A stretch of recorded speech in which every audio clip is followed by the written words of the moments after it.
Like £300. And nah. Why? He was a good looking brunette. Yeah. He was brunette. Yeah, he looked like Double they're like big C's. Big C's. Double C's, not Chanel.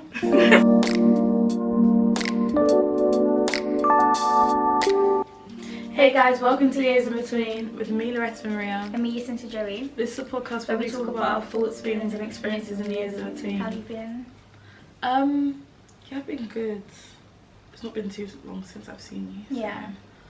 I feel even better that I get to see you earlier than I normally do. A week full of double. Exactly.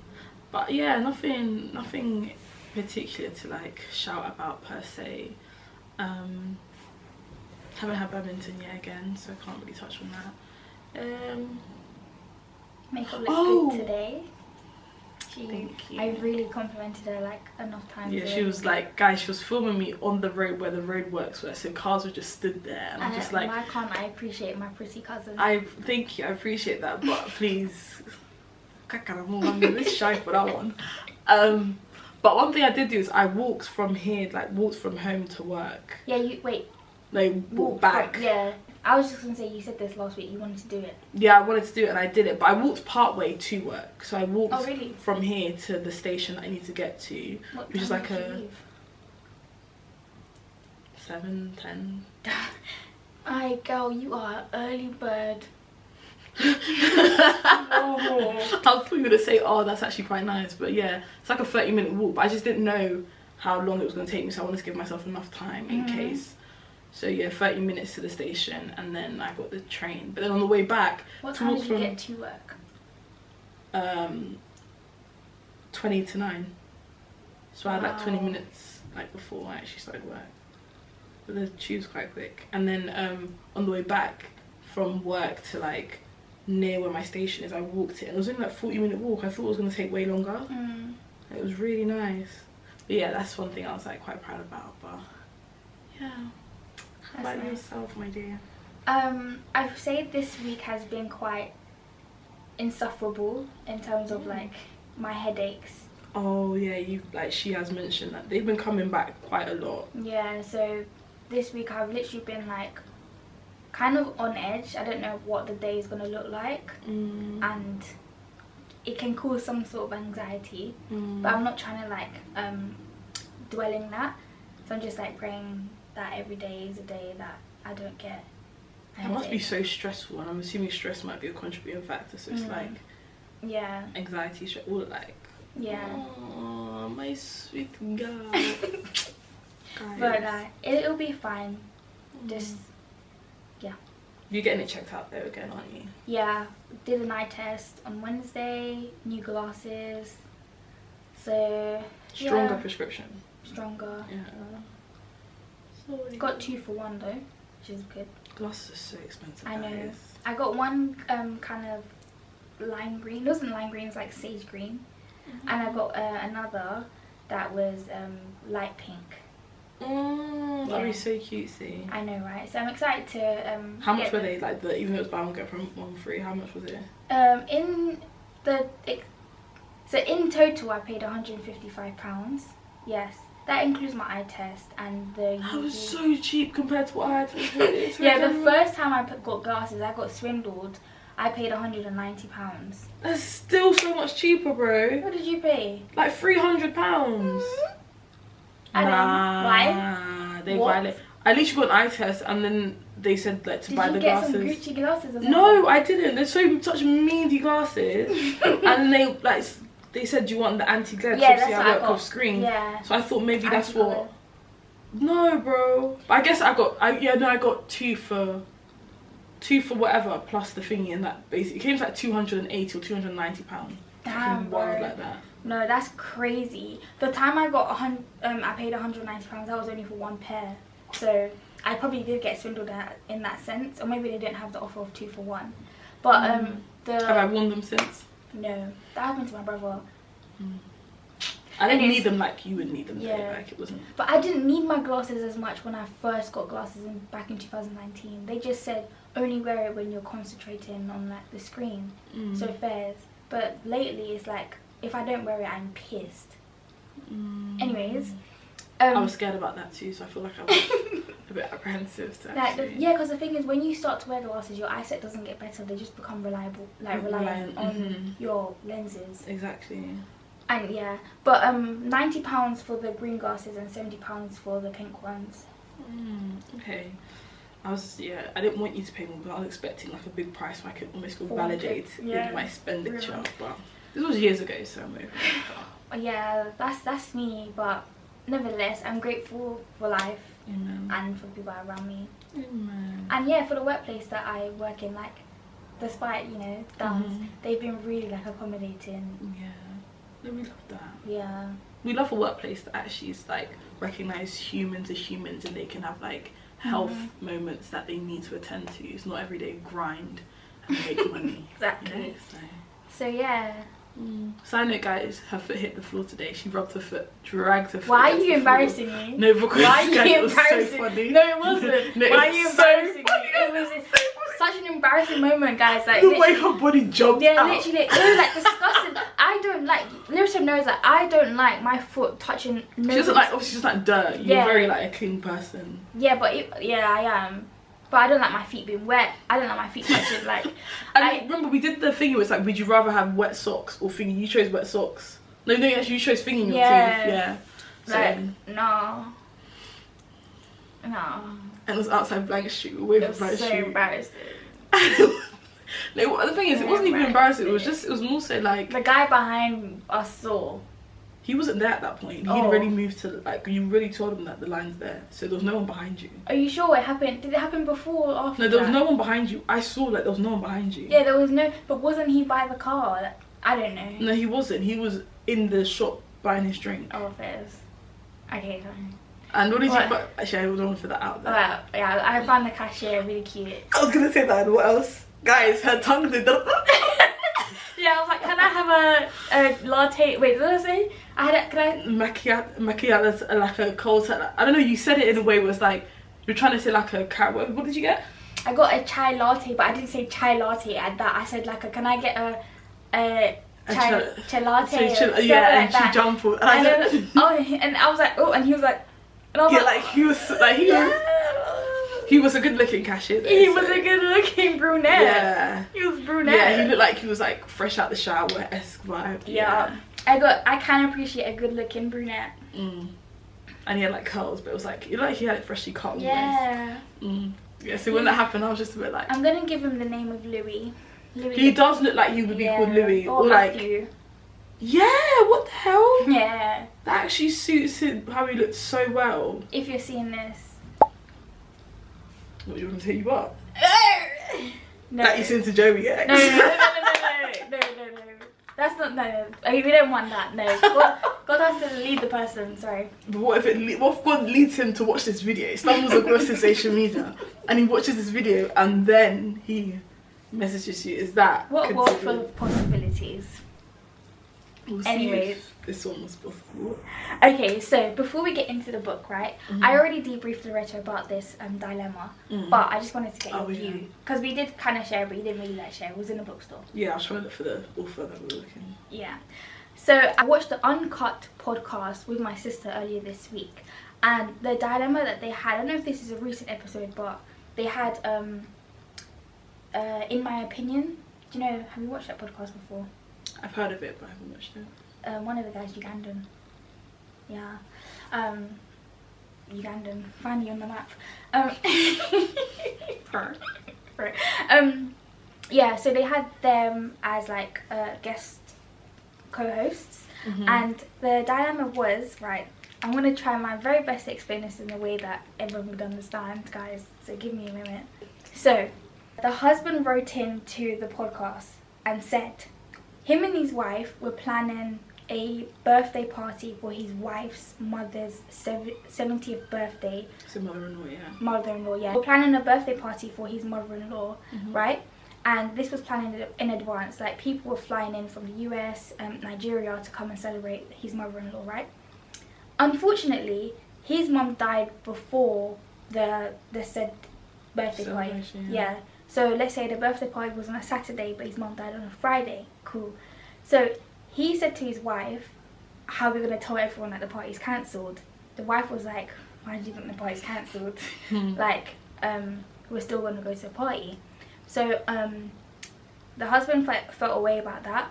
He went to the wake with his family. I'm assuming that they're Muslim, because the wake, for someone to die and then get buried the next day, I think Islams do that.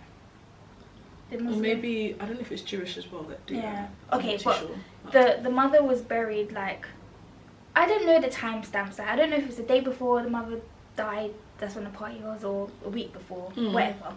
Anyway, it was a close time frame, essentially. The day of the mother-in-law's party was the day of his mother's wake. Oh, okay. Yeah. You didn't mention that to me the first time you told me. Oh. So I don't know the time. Like, I don't know if she died, but it was close. Yeah. Do you know what I mean? Let's just say a week. I think that makes sense. Don't know. So okay, go cool. watch the podcast to get the exact if you want it. Exactly. So cool. He went to the wake by himself with his family, and the wife went to her mother's party with their kids and her siblings. That's the dilemma. So, and like, how do you feel? Yeah, what are your thoughts? Initially, when Cynthia told me this in the bookshop, I was like, I hear where the husband's coming from in a sense of like, he's in mourning, he's in grief, like there's not really a space for celebration or wanting to, I don't know, celebrate someone else's life when you've lost your mum, like somebody who's so significant in your life. Then also on the flip side, it's like, as somebody, obviously people handle grief differently, so you might not be seeing it from this perspective if it's so raw, but it's like, if you've just lost your mum and then your wife is celebrating the life of her mum, why would you then be like, let's cancel her celebration? Tomorrow's not promised. So if God forbid something happened to his mother-in-law and now his wife's grieving her mum, would you not feel like, oh, I stopped you from celebrating her life because of the life I lost, like my mum's life that's been lost? But it's also like, I don't know, maybe, I don't know, that's so techie. It's a tough one. What did you think? My sister and I, like, were discussing it throughout like the podcast, and initially I was like, why wouldn't the party be cancelled? Like, his mum died. But then like, as you were saying, just because his mum died doesn't mean that you can't celebrate your mother-in-law's life. And people were flying in for the party was planned in advance. Like, just like, your world is crashing down doesn't mean you have to crush other people's worlds down. So I kind of retracted my statement of like, why wouldn't the party be cancelled? I came to the conclusion of like, okay, I think the wife could have like attended both the wake and the celebration, although it is a contrast. She could have been more, I don't know, because we're not in the marriage, but we don't know how supportive she was, but it was quite sad to hear that he went to the wake by himself. Yeah, because you want your person there with you. Yeah, exactly. And like the kids to like appreciate their grandma. Yeah, grandma, yeah. And then also, I know obviously it's the mum's birthday, but it's like maybe some acknowledgement for the life that was lost. Yeah, because cool, it's your mum's birthday, but it's like he lost his mum too. Yeah, exactly. And then coming home from that event of celebrating the mum's mum, and then him coming home from the wake of his mum, I feel like there would be some sort of like friction there, because it's like, I think you've come back from celebrating life and now I've come back from mourning life, and it's like, how can we sit in this? Because maybe she wants to come and be like, oh my gosh, you know, like the thingy, but then he's there like, yo, like the weight of not having, losing a mum, I can't even imagine. I don't even want to imagine such a thing. So I know like death is inevitable, but it's not something I think about. I feel like you know what, let's just move on, because I'm even starting to like, I can't. But I definitely think space should have been held for both situations. It could have been handled differently for sure. Especially with the kids in the equation. The husband did mention in the dilemma that their kids hearing the loss of their grandmother, paternal grandmother, really upset them. So it's like, why not give them the opportunity to like say goodbye one last time at the wake. Like, I don't know, we don't know how old the kids are, but I think, you know, that could have... Was there no way, obviously, I know you mentioned like for religious reasons they had it very soon, but like, I guess I was thinking, is there no way they could have like moved the wake, because I'm assuming the mother's birthday had been planned for months, and like how people booked flights to come planned in a year. Yeah, so that's not like, if it was a thing where everybody was in the country and people were maybe driving down from different parts, that one I'd be like, okay guys, I'm so sorry, but can we move it to the next weekend?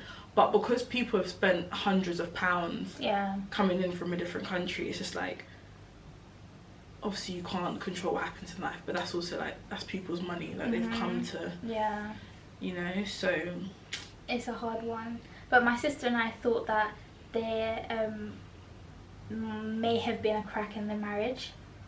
100%. I feel like they way before the mother's passing. Not let's say way before, that's the assumption, but the fact that he just said to the wife, oh, so how are we going to tell people it's being cancelled, kind of suggests that there was a breakdown in communication. Because because I don't know, obviously we don't know, we're not them, but it doesn't seem like there was a conversation had about how they're going to maneuver the situation. It was like, well, my mum was dead, so how are we cancelling the party? Yeah, I feel like if it was approached differently, maybe like she may have received it. Yeah, because communicate, like the way you, it's not even what you say, it's how you say it, and it. Recognition of how they would like receive it, because it's your wife or it's your husband, like you know them as a person. So if you're now just coming on like, yeah, this has happened, we're not doing that. What do you mean we're not doing that? Like I understand, but it's like, what do you mean? Yeah, but if you came on it, like, sorry, that's a crazy word. My mum's alive and I want to celebrate her. But it's like, if you came on like, oh, like I'm really struggling with the whole thing of my mum having like left this earth, but then having to smile in people's faces celebrating the life of your mum. I understand it's your mum, but like I need you there at this thing, or and then like you said, they could have split it where she's like, okay, we'll go to yours, you can be there for the whole day, then I'll come like at some point, stay there for a couple of hours and go back to my mum's thing, like do you know what I mean? Or maybe be there the whole morning, cut cake with your mum, all of that, and then be there towards the end of his like the wake, so that he can have someone to go home with. Exactly. Do you know what I mean? Exactly. And like to go to a wake by yourself, I thank God that we haven't had that experience. But I could imagine like just going there without your family, your family that, you know, in marriage you become one. So going there like as a half. It's very much so. There's no unity. Exactly. Like when you're feeling like you're gonna fall apart, who's there to hold you up? Yeah, like I imagine there's people, obviously maybe if you had siblings, but whatever, not it's like different. A significant other. Yeah. Oh, but sorry, I didn't mention this. The husband did say that his wife and his mum didn't have a good relationship. That adds a whole. I literally forgot. I literally remembered now. Like that's a whole other layer to it, because if the mother-in-law was disrespectful to the wife throughout the whole marriage, or didn't like her, or didn't try, maybe despite the mother's effort, the daughter-in-law's efforts, then if it's my mum's, God, that's not my portion, but if it's her mum's birthday, but it's, again, you have to look at it from the lens of, cool, I may not have liked this person, but this person meant a lot to the person that I love. And this person raised the person that I love. Exactly. So you just have to put your big girl pants on. In the same way that you stayed in that marriage despite the fact that your mother-in-law, you know, he's breaking down and he needs, you know, sickness and health, whatever. Like, so interesting. But it's a nice segue to go into the book that we're reading. Yeah, as you guys know, Stay With Me by Ayobami Adebayo. Yeah. Sorry, we don't have. I have the book on my phone. Yeah, like, same. We don't have a physical book yet. We tried to. That's why we went to the bookshop, because we wanted to get it physically. But then her other book, was it Silent something? Silent Heart, something. I don't know. It wasn't Sound there. of Silence, or something like that. Yeah, but it wasn't there because we were like, oh, if we had the physical, fresh and crisp, it would have been nice to. But next episode. But yes, we've perfect read it, segue. The first 3. Yeah. First 3 episodes. What's wrong with me? Sorry. First 3 chapters. Well, I've not finished the 3rd chapter, but I know enough to discuss. Yeah. There's a lot to unpack. Guys, it's such a good book. It's already like, oh. I was literally there like, wow. Well, so the main character is. do you know? Yejedi. Yeah, Yejedi. Yejedi. Is it Yejedi or Yejedi? It's Yejid. Yeah, Yejedi. Our Nigerian listeners, please, I beg, give us pronunciation. But Should we call her YJ? Yeah, YJ, please. And that's actually so bad. You know that when people shorten your name just because they can't pronounce it. Okay, no, we'll try and find Yejedi. the pronunciation of it. What's it? Yejedi. Yejedi. And then Akin, her husband. Her husband. And then the husband's second wife, Funami? Funani? Fumilalo. No, it's Fun. Yeah, something. That's why you say Fumi. But you said Fumilalo. What the heck? Yeah, no, because look. Okay, wait. I thought it was Funami, Funmi. Yeah, Fumilayo. Oh, I didn't see. I thought it was.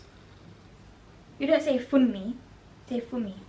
I thought it was like I didn't even see the name with that at the end. I only ever saw it with the Fumi. So it's Fumilayo. So Fumilayo, okay. But cool. Yejedi. Yeah. How did okay? The way she sets it up, where she's like packing up to move. Yeah. And like she's been by herself for a while. For a while. It starts like not current time, but it starts with her current reality. It's like a journal. Yeah, exactly. And then she's like, oh, I'm going back to that place where you left me. Yeah, and she mentions like her kids, but it's like they're not her kids. I don't know if they, because like she had struggle having children. Yeah, okay. Like she was struggling to have children. Yeah. Trigger warning, guys, like we mentioned last episode. There's topics of infertility and such. And not infidelity, but I guess polygamy. Yeah. So yeah, first chapter we are introduced to her packing up, leaving, but it's kind of like a sorrowful. Yeah. Like. She was like reminiscent of a time where it wasn't like she was like where she wasn't by herself and she was with her love. And then, as women do, she just throws in the reason why they're no longer together. Like he says, "You left me because so and so." Oh, yeah. But Yejedi says that she was barren. Yeah. And her husband left her for another wife, like another woman. Younger woman. But obviously, we don't understand. All the stuff, all the context of it at that point. But when I read that, I was like, huh? I was on TFL at that point. I was just there like, I sat up when I read it. I was like, what? Like I obviously expected the whole theme, like the whole theme of like infertility and everything. But it's like I didn't expect her husband to have left her because she can't have kids. And the way she described the love that they had, it was like, whoa. Cool. We get to the next chapter, and it's a flashback to a time when she came to visit her in-laws. No, they came to visit her. And okay. And it was, she didn't expect them. She was like, because usually they would announce that they're coming, or like her husband would let her know by the way they're coming, type thing. So she comes and she's like, oh man, like what do you want to eat? Like she's ready to cook whatever they want because they've got that type of relationship. Yeah. And they're like, oh no, like don't worry type thing. They're like, and she was just a bit like, you know, they fumbled when they said that. They should have ate before. Exactly. Anyways, we'll get into that. Yeah, exactly. Yeah. And then she was just sort of like, what's going on? Because normally they're like, I want this, and she goes and she cooks it. But they'll like, call your husband. Yeah, like come sit like. Yeah, and then we'll eat after type thing. So she goes to her husband Akin and she's like, oh, babe or whatever, do you know that they're here? And then he doesn't usually respond the way that he would have. Like, it's given that he knew. Yeah. So she was just there like, So she sat on the bed whilst he went downstairs to greet them, and then he called her name. And she went downstairs, and obviously she went to, not obviously, but she went to her husband, I guess, for like comfort, and he did not stiff as a broad. And she said, this is not what I'm used to. Normally there's some sort of like embrace or acknowledgement, but she was there like, he's stiff as if he like knew. And then who did she spot in the corner of her eye? Pretty young girl. Yellow bone is what she called her. Yellow red lips. And I was just there like, she was there like, maybe I didn't notice her before, but this person that wasn't there is now there. And I just, wow. They probably speak to it in after they said, go get your husband. Yeah. Because would be like, she would have said like, I saw this yellow girl. Exactly. She kept saying yellow. She kept calling I felt attacked. But sorry. It's not your portion. It's not my portion, amen. But yeah, cool. So she spots, her name is also, side note, I guess because of the time frame, there's like a cultural aspect, so we're not being disrespectful and saying like, God forbid, we're not saying for the cultural aspect, but it's just like, personally, we wouldn't do polygamy, either of us. No. Anyway, carry on. No, we wouldn't. So cool. She spots Fumilayo, and then she's just like, why? Yeah, why is she there? Why is she here? Because it's all suspect. Remember, no food, husband moving stiff. Now there's a young girl just being with uncle and two aunties. Yeah, two. I don't know. I don't know who. One's his legit mum, the other's the stepmom, and there's a second wife. Yeah, there's a lot. Okay, cool. So Baba Lola. So I'm guessing that's his dad. Akin's dad. Yeah. I don't know. But Baba Lola says, our wife, talking to Yechide, our wife, our people say that when a man has a possession and it becomes two, he does not become angry, right? And then Yechide says she nodded and smiled.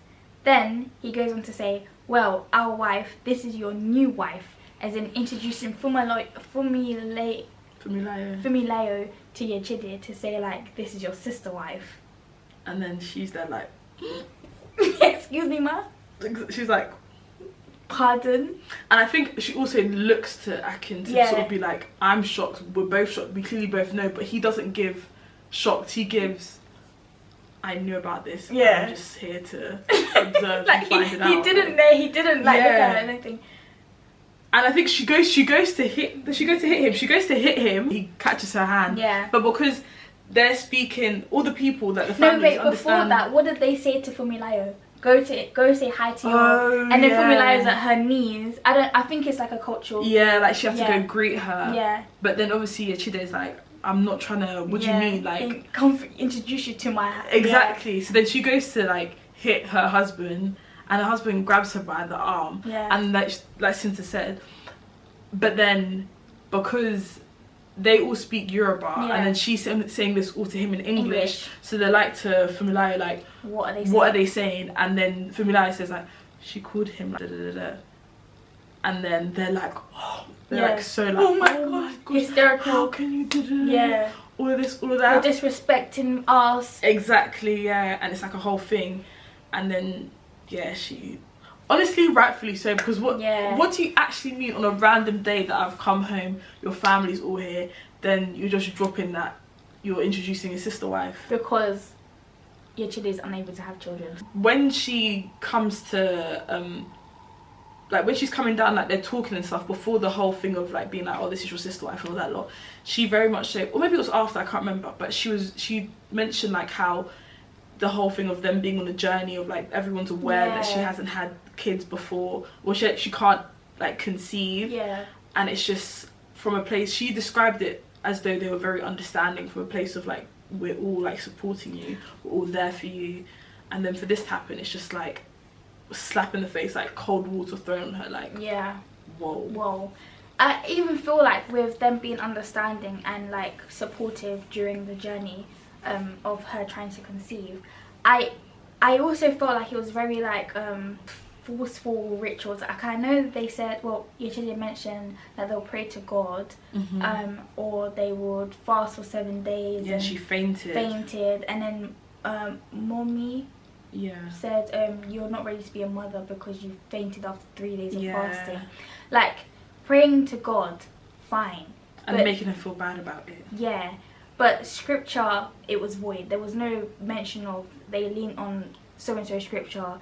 They lean on God's word, because you should. If you're praying, you should. If you're fasting, you should. But it seemed like they were doing cultural sort of like remedies that kind of solves barrenness, which it just, I feel like it was like it put guilt on her for something she has no control over. Exactly. Like obviously she wants to have, obviously, like, well, I'm saying obviously, but in the book you can tell she wants to have children. She wants to have children with the love of her life. It's not a thing of where she's out here doing all the things that would hinder like she's trying, conception. When she was with Mommy, it was just sort of like her husband's mother. It was, when she said the thing about you see I've fasted all these times, you can't fast this one time. If you're already fainting, how can you handle, like, and that's not why? That's not scriptural at all. Like, there's stories in the Bible of barren women like Hannah or Sarah that literally wanted a child, and they prayed to God, and eventually they received the child. It was like depending on the Lord and praying to the Lord in full humility. But they were like, I don't know, using the act of fasting and being steadfast in that fast to kind of equate to readiness of being a mother, which doesn't make There's a lot more to that. Yeah. There's a lot of like biology that goes into that. That's Right. like they were above, completely like, disregarding her as a human that are going that. But what, I guess we don't know yet. Like, no, I guess we do know because they do mention the kids. Because I was thinking, but what if his like reproductive health wasn't 10-10 at the time? Yeah. What if it was him? What if it was him? But we don't know, because typically in a lot of societies, I guess now as technology becomes a thing and we're moving away from that, but I feel like a lot of societies it still falls on the woman, because obviously you can physically see when a woman's pregnant or when there's a child coming into the world. But it's like you're putting it all on the woman when really it could be the quality of health of like the man's sperm. Right, yeah. And that can change, like in the same way that they were together. Absolutely. It can change when he's with the next woman. Absolutely. Like, I've heard, or I've learned now, that if you're trying to conceive, I'm not a doctor, but if you're trying to conceive, the man should the man should be the healthiest he's ever been for like a year before they start trying. Exactly. Because like, well, again, we're not doctors. We're not. But I saw where it was like the things like having preeclampsia, or like the level, if you have morning sickness, and how bad, and the quality of the placenta comes down to the health of the sperm, and that obviously comes from the man. And it's like, those are things that for the longest time wasn't, I guess, public knowledge or something that was known. Everything was like, oh, it's all dependent on the woman. Could be as healthy as she can be, but if the guy is partnership with the man, exactly, it's like literally a joint effort. So why is it, I guess, seen from a perspective of conception happens, oh, it's all a woman. No, it's your DNA too, so there's just as much your responsibility and your contribution to that whole creation and that whole development of that child, as much as it is the woman. But and as I was reading the first 3 chapters or 2.5, I was just like, I freaking, like, I don't know, we really just stayed despite being uncomfortable and unhappy. What do you mean? Like, she's now presented with this sister wife. Obviously we don't know yet because we've not read on, but my impression is that she stayed despite not agreeing with the circumstance. And it's like, why are elders so much involved in one's marriage? Exactly, because once they're gone and it's just you and your person, then what then? What then? But what did she do? What did she do? When it came to serve food, what did she do sometimes? Oh, okay, so cool. We said in the beginning that she, no, I told you. We said in the beginning that she asked them, she offered them food when they came to the house, right? And then they said, no, get your husband, cool. So after all of this news was given to her, she was like, I'm going to make you guys food, but I'm not going to ask you what you want. I'm going to make you what I want to give you. You don't deserve exactly. to put any suggestions So she got beans, bear in mind, she got beans that were 3 days old. 3 days old. She was going to throw it away. She cooked that and made it into stew because she added the fresh one and mixed it in with the old one. Old one, yeah, cool. And she served it to them.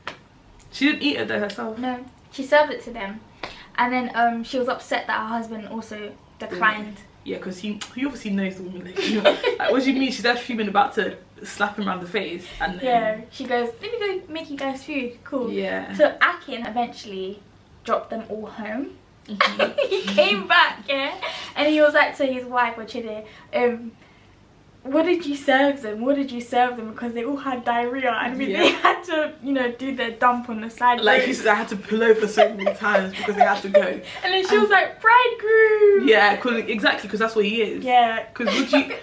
The anger she must have felt. Yeah.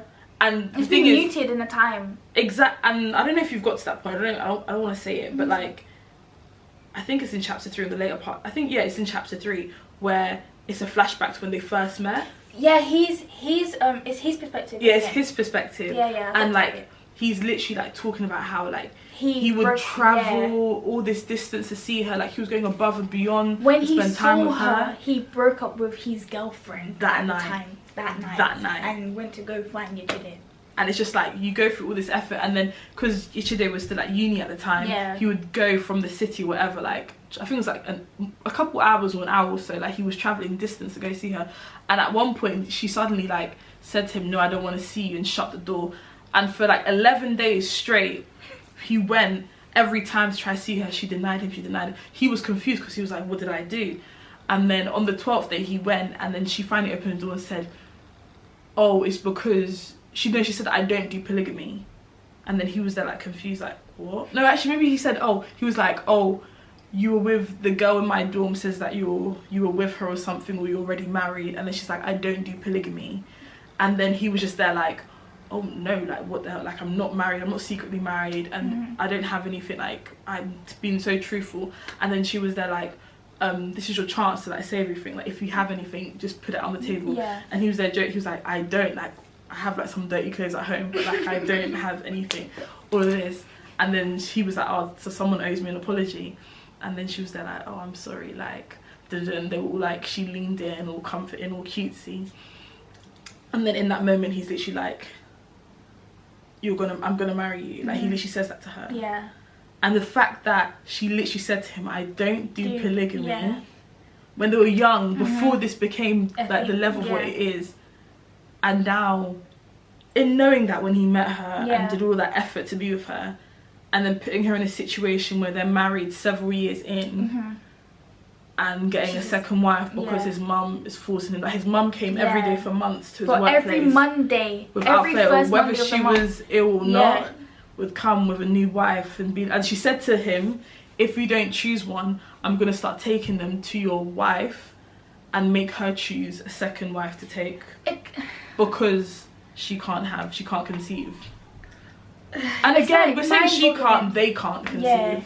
Mind-boggling. It's just like, where's the like empathy from the mother? Where is the thing is, it was given that she had empathy, but I think she was thinking it'll come to a certain point where suddenly they would be able to conceive. It was very much so like a time-limited empathy. But I think it goes back to, I think we've definitely spoke about this, but is that even true empathy then? Like, does she really have it? Did she even have it in the beginning? I think maybe the novelty of it, maybe she thought like, I think maybe I don't know whether it's her understanding of how like the whole thing of conception and the struggles that come with it, but yeah, I don't know, because maybe she just thought it was a phase of her not being able to conceive. Maybe, but they also accused Yechide's mother of cursing Yechide before she had died. Yeah, it's wild.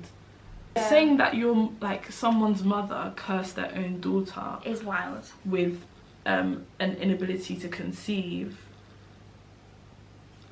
Like, do you think that as on her perspective as a person who couldn't conceive, that something that she needs to hear while she's like from her mother-in-law? Absolutely while she's trying to have a child? Like, it's just, I guess it's mind-boggling. Like, it's like cultural, but then it's also like religion, and then it's also like elders and expectations. That's not even religion. Traditional. Sorry, that's cultural and traditional expectations. There's no religious aspects in it. The only thing is also the it's fasting. just the older generation. Yeah, the fasting and the praying to God. But also you're praying to God, and I don't know, because I'm not like queen of prayers or whatever, but it doesn't seem like they're praying with the word, because they should have been mentioned of that. Like, we're leaning on this scripture. We're waiting with faith, but no. But maybe they did, but they just didn't add it in the book. Maybe they were doing all that stuff, but I guess the bits that they mentioned just painted it as though it was like, I don't know, it was all her fault, and I didn't like that. It was just, it seemed very lonely. Yeah, isolated. Like. And then the thing was the mother, because I believe Akin's mum was the second wife that his dad took, because the way he says that Akin is the first son of their family, and mentions the half brother, who she always, I think it was called Joanne.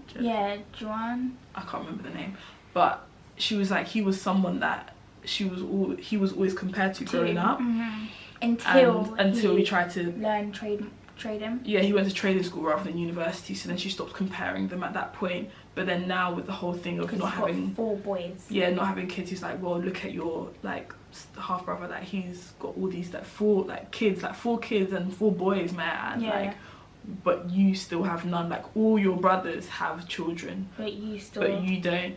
So it's like an overbearing sense of it's like when you're younger and your parents are constantly onto you about something, and now you're an adult and you're like living your life, but they're still onto you. It's like, and I guess it's the perspective of at that point, because it's also being the child of African parents. I feel like when your parents are onto you about something, it's like or like immigrant parents, it's a different kind of pressure.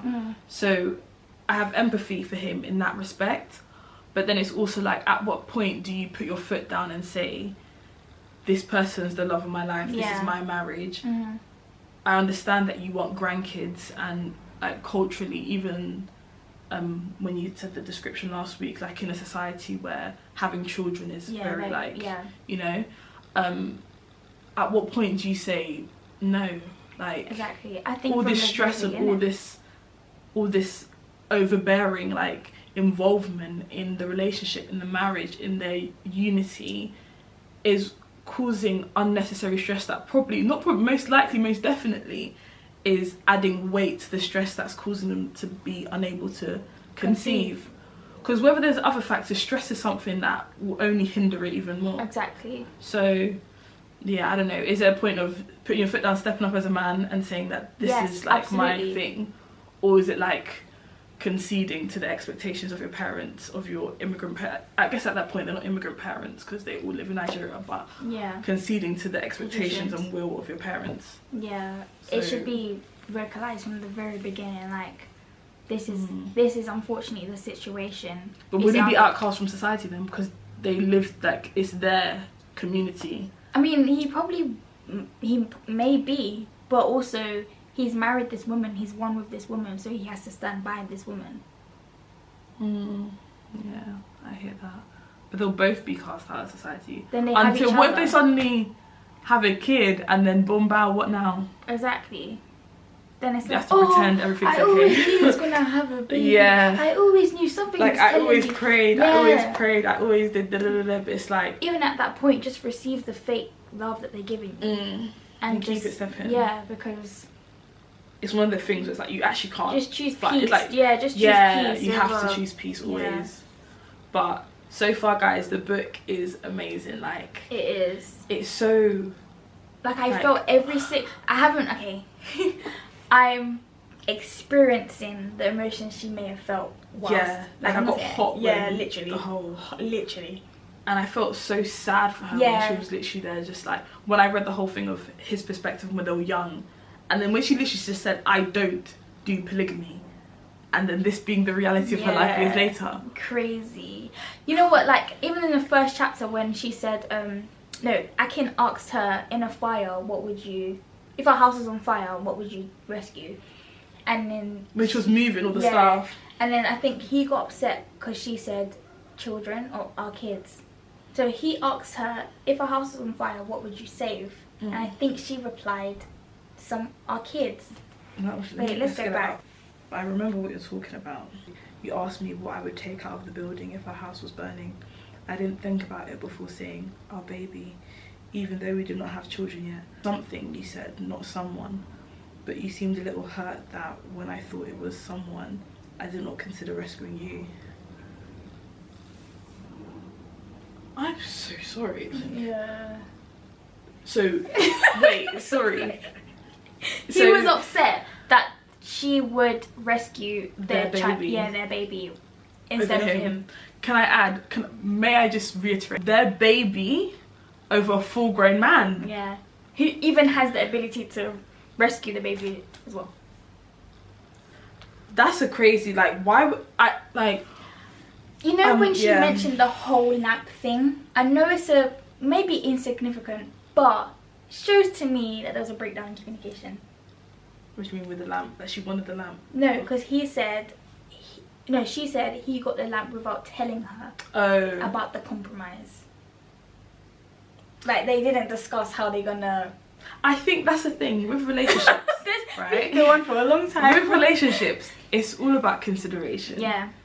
Like consideration and communication. Like as long as you're Double there, C. like big C's, Big double C's, not Chanel. C with the relationship. Amen. Yeah, amen. Because if there's communication, like open communication, and there's that consideration of each other from like both partners or both parties in the relationship, there's always gonna like, you always like, the conflict resolution is gonna be 10-10. Like no matter what, you always have that open back and forth, that healthy back and forth to work out the situation together. Exactly. And there's not going to be any level of like, oh, like why would you do that? No, because they would have thought and considered how you would have felt, or what, like, if they were in your shoes, would you, no, I wouldn't like it, so I'm not going to do it. Communication, consideration. That's what we're saying. Take it or leave it. Anyway, your dilemma. Take it or take it. Because we're not leaving it. Because we can't, even in this generation, we can't have relationships that are mirroring the ones that have gone ahead of us. Because we could see as children of the breakdown that can happen if you how it affects things. Exactly. So communication and consideration, you're taking it, you're swallowing it. Yeah, inject it. They say I'm gonna say something bad, but okay. But I guess the dilemma is what the dilemma is. Like, Mercy's married, right? Mercy and her husband at home. Unfortunately, their house caught on fire. Their baby's upstairs. Who's Mercy? Like, what do you think the tactic is? Like, what do you think Mercy and her husband should? Mercy's gonna scream the baby's name, and either Mercy's running up them stairs to collect that baby, or Mercy's husband is. Yeah. Or it's like, again, communication and consideration. Who's the closest to the baby? Yeah, who's the fastest to the baby? Exactly. Like, if you're quick on your feet, you're gonna quickly go up and grab the baby. Who's most agile and like, you know what I mean? I feel like conversations like this need to be had. Have to be had. Need to be had. Because I'm assuming Mercy and her husband, having had this conversation, he wouldn't have felt some type of way about wanting to rescue the baby. Yeah. What about me? A woman as small as me rescuing a baby. You should be coming to locate me and the baby. Sorry. No, yeah, because I don't know why I went for that, because what do you mean, like, what about me? Can the baby walk? Can the baby run? He said something, so not even a thing that he's considered, just something to say to make you feel away. He People said something, that do that. something, and not, hey. Anyways, yeah. I saw this video on TikTok where the guy was like, let me look up what this word means just so I can say it like without sounding. I'm actually having a conversation like that. The next person I'm dating, I'm asking them these questions. Oh, 100%. I feel like these should be like third date questions. Literally. Because you can't, in the same way we spoke about like sickle cell and like, you can't go forward without asking these questions and put it on the table, because I don't want to get however many years down the line and then I realize that turn you're around like self-centered. You're self-centered, like the baby that we've made together, our baby, not even it's ours. Half of mine, half of yours, 50% of each. Bro, like the thing that I saw on TikTok, the guy was like, when he got married, he had a conversation with himself, and he literally said he's never gonna do anything in this marriage that would lead to any sense of reproach. Like going forward, he wouldn't allow himself to be in settings or situations that would potentially like, allow for certain things. Exactly. And I was literally like, because he's considerate of his wife that he's entered into this lifelong marriage with, because why like leave the door open? Because then you want to just go back and argue. I don't understand why people like arguments. Why leave the door open when a burglar can come in? Exactly. Whose fault is it? Exactly. Whose? Those who lack consideration and communication. Because you're only going to consider things that you value, right? You're not going to leave the door open of a house that you bought. We would literally talk about this when we're walking up the thing, like, when it is your, like, when it's your parents, when it's someone else's, when you don't care, like, obviously you care for it, but you don't care as much. But when it's you, your hard-earned money, your hard-earned grind to get something, you're going to make sure the consideration and care that's going to be taken. In the same way, you even communicate with your inner self. Exactly. Like, if you've like grinded to be like, if you've worked on yourself so much to like get to a point where you're able to be, okay, I'm ready for a relationship. If you've worked so hard to find and sift all the people that you've come through, interacted with, to be like, I found my person, I found the one that I want to be with, you're going to like care for that and be like, oh my gosh, like this is so much work and intentionality and consideration, communication and effort and introspection has gone into getting to this point. So you're not gonna allow yourself to be in settings or situations that will allow for approach. And that's just that, to be honest. Yeah, literally. So I don't know, with the whole baby thing, maybe it's because they didn't carry the baby. That's why he said that. Like that's why he thought that, because maybe, but doesn't it show the nature of her? Like, even though she may have not carried the baby, she still cared, loved and valued the baby. No, I'm saying 100%, yeah, for her, because like in this hypothetical situation I know, but he's like, I don't know, he's just like, well, I guess that's what I'm thinking, is that the detachment because he didn't carry it. Yeah. Like, why? But even still, the same, why are you having detachment from your baby that he may have not carried, but also you allowed this woman to suffer abuse from your family side? Exactly. And now you didn't witness the abuse that your wife was going through from, like, whether it, obviously we're calling it abuse because it's like from a lens of she wants to have a kid, that like they both want to conceive, and the perspective that we've read from the book so far is very heavy on the wife and the woman to go through all these hurdles and all these hoops to conceive.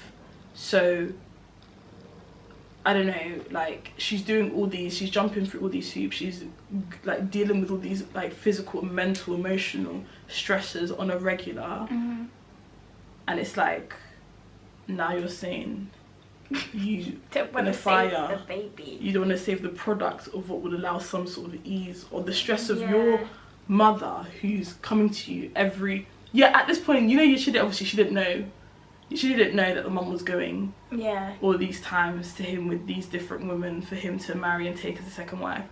It's like you've even gone through that small of, I'm saying small, but naturally, if your mum was bringing, like, you're married to, you've got a husband, if your mum was bringing like a man, it's not small. Yeah, that's not small, so I take that back. Like, that's heavy, that's like a lot, because obviously from the perspective of him finding her, you could tell he was in love. Like, the effort was giving, like he was in love. So why would you not want to save the product of your love? But I guess maybe because he loves her so much. Because there was a couple, do you remember the couple that I was, Josh and Issy? He said that in, I guess, the dilemma, in childbirth, would you want, obviously because I guess your husband's going to be the person to decide, would you want them to save the baby or to save you? If it wasn't a situation, because you know sometimes doctors be like, oh, save the mother, or I don't know if it saved the baby, I don't really understand. No, midwives advocate for saving the mother, because midwives care for the mother first. In that situation, say that wasn't the case. Yeah, in a situation where a woman's life is at risk or her baby's life's at risk, should the husband save the woman, his wife, that he loves and cares for, or the baby who's obviously a product of their love? That is, like, it's a really hard question, and I feel like I could provide an answer of, like, save the baby, but in my mind right now, because I don't have one yet, nor have I, you know, built an emotional attachment to one, I could say save the baby instead of myself. That would be, instead of mercy, that would be like selfless. But my heart is not with that answer. Okay. So the answer I'm going to provide is, I trust that my man will hear from God, and I will say, let God's will be. If it's mercy, the one that passes away and gives life to the baby, fine. But if the baby is the one that, you know, and mercy retains her life, let God's will be. But it's an answer that I don't know, it's a situation that I don't know, it's hard. Because I know in the past I've said, save me. Save me, man. Save me. But yeah, I don't know. I could imagine I could imagine in the moment you're just like, you know, you're too out of it. Yeah, this baby is like fought so long to be here. Why not give the baby the opportunity to live? It's very much, I don't know, because for the longest time I feel like I'm low-key still am. I don't know. I've always been on the side of like, I've lived a lot of life at that point when I would have kids, so I'd probably be like, you know, like save the baby. But then again, I've never been pregnant, I've never had kids, so I don't know what that would look like. But linking back to the couple, Josh and Issy, love them. I haven't watched them in a while though. When that dilemma came up, he said that he would save her, the wife, because that's his best friend, that's his person, like that. Obviously that child is a product of their love and their marriage, but he mentioned the idea of like, they can have more kids, obviously they'll mourn the child that they would have lost, but he was like, the thought of doing life without his wife is just not something that he wants to do. And I think I've seen other like podcasts, like after I heard him say that, like sporadically a few men being like, yeah, they'd save their wife because you know. And then sometimes people, like, if they have the child and the child looks like the wife, it's a constant reminder of their wife. And it's like, I feel like, again, this is a conversation needs to be had. It needs to be had before you get married, because... But do you think they'll be honest? I guess, because you know we were saying, like, date 3. Yeah. Do you think they'll be, like, 100% honest? I feel like a question like this needs to be asked, like... Before you propose? Yeah, like, before you get to the point of marriage, but at a point where you guys are not, like... Naturally, we're honest in meeting people, but...